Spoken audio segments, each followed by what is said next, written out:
Usually when a wrestler gets pushed to the top of the card, it's because management has specifically chosen them for the role, as can be seen with performers such as John Cena or Roman Reigns. Sometimes though, a wrestler will get themselves over with crowds and earn themselves a main event position through sheer force of will. But who are the biggest examples of wrestlers getting themselves over with fans? Well, that's exactly what we're going to be looking at today. And where better to start than with perhaps the most historically significant one of all, and that's Stone Cold Steve Austin. Yes, well, he might be remembered as the biggest babyface the industry has ever seen at this point. Back in the mid-90s, Steve Austin was supposed to be the ultimate villain, someone who would jump you from behind, spit in your face, then give you the finger as he was leaving. The only problem with this, though, was pretty quickly after he debuted in WWF in 1996, fans realized that Austin's antics were just about the coolest thing going. And so because of that then, a few pockets of fans here and there began cheering him. And over time, those pockets grew to the point it felt like a majority of people in any given crowd were supporting the Rattlesnake. It didn't matter how heelish his actions were each and every week on Raw, he'd still be beloved anyway. Hell, when he cheated to win the Royal Rumble in January of 1997, he was given a hero's response. And so at this point, WWF were forced to listen to the growing movement and turn him babyface at WrestleMania 13. Of course, you all know what happened after that. Stone Cold became arguably the biggest star the wrestling industry has ever seen, and was probably the person most responsible for rescuing WWF from the brink of bankruptcy. Would this have happened if he hadn't gotten over with fans in such a natural way? It's highly unlikely, as part of the appeal of Austin was always that he was a man of the people, and so the fact he was the people's choice and not the company's only added to his aura. But Steve Austin isn't the only person who's gotten himself over with fans over the years. No, there are plenty of other examples of this too, such as our next subject, the man whose chants of yes pretty much took over WWE in 2013 and 2014. It's time to talk about Bryan Danielson. That's right, the Yes Movement was probably the biggest incidence of audience rebellion in modern wrestling history. Sure, Bryan Danielson had always been beloved by fans as far back as his days in Ring of Honor, where he was widely considered to be the best in the world. But once he got to WWE in 2009, and those same fans saw the way he was treated by Vince McMahon, things reached a whole new level altogether. Not immediately, of course. No, it took a while for things to build up to critical levels, as WWE fans that had never seen the American Dragon over on the Indies got a chance to become familiar with his work. And once they did, and were added to the pile of increasingly frustrated viewers then, things were allowed to reach a boiling point when, at WrestleMania 28 on April 1st, 2012, Danielson was beaten by Sheamus in just 18 seconds. That's right, in what was taken at the time as a huge burial of a generational talent, the Washington native ate a pin and lost his World Heavyweight title before his opponent could even break a sweat. So, angry over this, fans took to drawing out the shows with yes chants to an increasingly loud level over the next 2 years, with things eventually reaching a point that it was disrupting WWE's ability to put on a show. Not that anyone should feel bad for WWE here though. No, all they had to do to stop this was push Daniel Bryan to the moon. But with this being late period Vince McMahon we're talking about, he buried his head in the sand and fought such a decision for as long as humanly possible. In the end though, even he had to give in to the power of the Yes Movement, and so that was why at WrestleMania 30, in one of the most cathartic moments ever seen inside of a wrestling ring, Bryan was booked to overcome Triple H, Batista, and Randy Orton all in the same night to become WWE World Heavyweight Champion. Really, if we're talking about iconic moments of the PG era, this has to rank up there with the best of them. In fact, the only one you could argue was even better came a few years earlier, and involved our next subject. Who are we talking about here? Why, CM Punk, of course. Now, like with Bryan Danielson, CM Punk had long been a hero of hardcore wrestling fans back in the early 2000s, with his run in Ring of Honor solidifying him as one of the top prospects out there on the indies. But once he joined WWE in 2005, the fact that he didn't have the height or bodybuilder physique WWE were looking for in a superstar at the time quickly threatened to hold him back in the company. That said, even if WWE were far from all in on the Second City Saint during those early years, fans certainly were, as they saw him for what he was, a great wrestler who was also one of the best mic workers of his generation. And so it was then that live crowds increasingly got behind Punk in droves then throughout the rest of the decade, with him at one point even getting audibly cheered over the likes of D-Generation X at November 2006's Survivor Series. And all this would lead to things reaching their peak when, on the June 27, 2011 episode of Raw, he cut a work-shoot promo which has since become legendary for breathing new life into a stale WWE product and rocketing him towards the main event scene forever after. Yes, if there were people who weren't all in on Punk before, after his pipe bomb was over, they certainly were. And this directly led to him gaining a 434-day reign with the WWE title and the endless love of a fan base who continue to follow him wherever he went. Hell, this could be seen live and in living color during his debut with All Elite Wrestling in 2021, and then again during his return to WWE at 2023's Survivor Series. But Punk's not the only person who's been massively over with crowds over the past couple of years, because also in WWE, Sami Zayn would create a groundswell of support for himself during his part in the Bloodline storyline. That's right, for as loved as the entire Bloodline angle has been, it was arguably at its very best when Sami Zayn was involved in it. But how did he get to such a level of popularity? Well, while he had always been over with hardcore fans, whether it be during his days on the Indies or as part of the NXT roster, his time on the main roster was a different situation, at least initially. Not because he wasn't just as good there as he had been elsewhere, of course. No, Sami was great wherever he was. But once on Raw and SmackDown, it felt very much like his booking wasn't doing him any favors. That said, once Triple H took over as head of creative in 2022 and started allowing Zayn to interact with Roman Reigns on screen, something magic was created and things reached the next level. Yes, this was the era of Sami Uso, the Quebec native's eternally lovable attempts to become a fully fledged member of the Bloodline.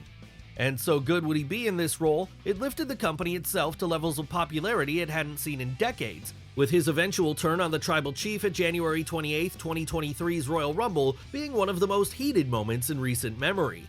In fact, arguably the only moment which felt bigger than that came 1 month later when, in front of a rabid Montreal audience, the French-Canadian returned home to challenge Roman Reigns for the undisputed WWE Universal title. And sure, the fact that he lost this one did put somewhat of a damper on the night before it was over, that didn't change the fact that for a period in late 2022 and early 2023, Sami Zayn was the most over person in the entire wrestling industry by a country mile. Yes, it was a sign that WWE could still make stars like they had back in the old days. But then it wasn't like they never made stars during the latter days of Vince McMahon, to be fair, because just a few years prior to this, Becky Lynch successfully turned herself into the modern-day megastar with her meteoric rise in popularity with fans. That's right, while 2022 heading into 2023 may have been the time of Sami Zayn, 2018 heading into 2019 was most certainly the time of the man. And that's because despite always being popular with fans, her levels of overness reached another level entirely when at the former year's SummerSlam, after weeks and months of slowly building herself up towards a #1 contendership spot for the SmackDown Women's title, she was seemingly thrown aside so that Charlotte Flair could win the belt instead. Needless to say then, this caused Becky to snap and turn on her fellow horsewoman, a move that was initially supposed to see her become a heel. Thankfully though, fans were having none of this, as they quickly saw her for the wronged hero she truly was. But to WWE's credit, they did quickly recognize this and changed course with the Irish woman accordingly, so that instead of being portrayed as a heel now, she was being portrayed as an anti-hero. And you all know what happened next. After an errant punch from walking danger zone Nia Jax sent her ricocheting into the WrestleMania main event, Becky Lynch became the first woman to ever win in a women's version of such a bout. Hell, she wouldn't just win this one, she'd become the first person to pin Ronda Rousey, and in the process would become the undisputed WWE Women's Champion. Clearly then, this is an accolade she'll always be able to hang her hat on, as is the fact that for a while at least, she was the bona fide face of the company. And none of it would have happened had it not been for fans taking to her in such a big way back in the summer of 2018. But this period didn't just see Becky rise in prominence. No, WrestleMania 35 also saw another person get over in such a way that they hit a career high right in time for the showcase of the Immortals. That said, the story of this one doesn't begin at SummerSlam 2018. Rather, it began in early 2019 when Kofi Kingston found himself getting a last-minute spot in the Elimination Chamber match for the WWE title. Why was he subbed in so late? Well, the original entrant, Mustafa Ali, got injured at the last minute, and so a replacement was needed at the 11th hour. And luckily for WWE, Kofi Kingston was more than willing to pick up the ball at this point. Of course, he didn't just pick up the ball though. No, he ran with it all the way into the end zone, as over the course of that bout, he put on such a star-making performance that fans began getting behind him to such a large degree, the phenomenon would soon be given the name Kofi Mania. And Kofi Mania didn't end once Elimination Chamber was over either, as now, with a bigger wave of momentum behind him than ever, Kingston began setting his sights on challenging Daniel Bryan for the WWE title at WrestleMania just 2 months later.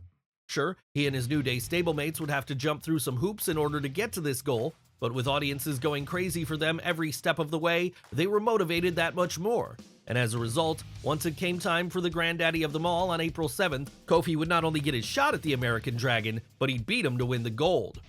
Yes, it was a scene so emotional, so satisfying for longtime fans, it has to rank up there with the likes of Mick Foley, Eddie Guerrero, and even Daniel Bryan himself's big wins.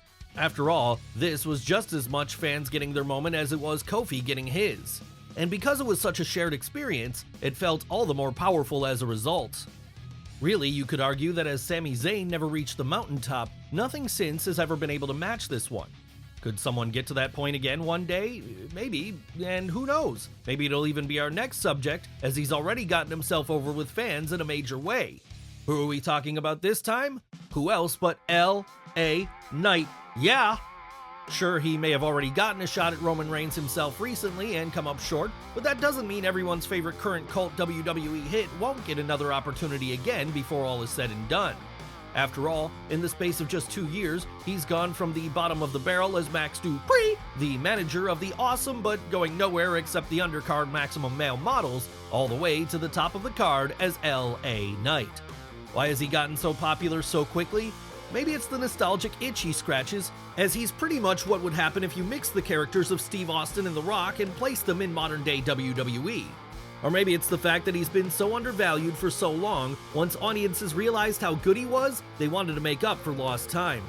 Either way, the fact remains that as it stands as of the time of this video's recording, LA Knight is one of the top babyfaces in all of WWE. And when you consider the fact this is a roster which includes Cody Rhodes, Sami Zayn, main event Jey Uso, and CM Punk, that's saying a lot. And on top of this, he's become one of the top merchandise sellers in all of WWE, further proving his true star power and potential to be a real top guy in the company. Yes, LA Knight truly has everything it takes to be a main eventer in WWE and has earned it over his 20-plus year career. That's right, Knight looks poised to reach the next level any day now, with the current speculation being he'll be the one to end everyone's misery and take the United States title off of Logan Paul at WrestleMania 40. And after that, who knows, maybe he'll get that second shot at the world title and win it this time. Anything's possible.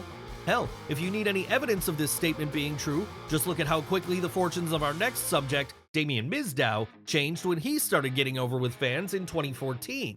And what makes this one even more impressive is it wasn't as if Damien Sandow had a reputation for being an overwhelming favorite of hardcore fans prior to that. No, while he was recognized as being a good performer, he never had the level of support someone like Bryan Danielson or Sami Zayn did. But this would change in the summer of 2014, as at this point, he'd begin playing the role of The Miz's stunt double, and in doing so, he'd become arguably the most entertaining part of all of WWE for a while. Seriously, in the space of just a few months, Mizdow's comedic mimicking of every action Mike Mizanin made got so popular with live audiences, it turned him into an absolute superstar in record time. So over did it get, in fact, after a while, he was clearly overshadowing the man who was in kayfabe supposed to be his employer. Obviously then, this upset The Miz and led to him taking every opportunity he could to put his opponent down over the months that followed, with this only serving to get fans behind the underdog even more, as they wanted to see him finally step out from under the former WWE Champion's shadow. And that all led to things climaxing on the pre-show of WrestleMania 31, as it was here that, during the Andre the Giant Memorial Battle Royal, the Massachusetts native did what everyone was hoping he would when he eliminated The Miz and, in the process, turned babyface at last. Would this lead to a big-time run on top for Sandow? Not exactly, because soon after he'd be right back where he started in the undercard. But that shouldn't take away from the fact that he got so over for a short period of time. And it's not like he's the only person who became a major hit with fans who never got to the levels he should have. After all, Rusev was also hugely beloved by fans during the late 2010s when he developed the gimmick of Rusev Day. What exactly was Rusev Day? Well, it was his way of getting himself over in 2017. Sure, he had been given a push right out of the gate back in 2014 when he won the United States title, but after that point, it felt very much like WWE had lost faith in the Bulgarian, despite the fact he was still one of the best performers on the roster. So, feeling the need to prove he still had plenty of value then, the man then known as Rusev began a gimmick where every day on the calendar was his day.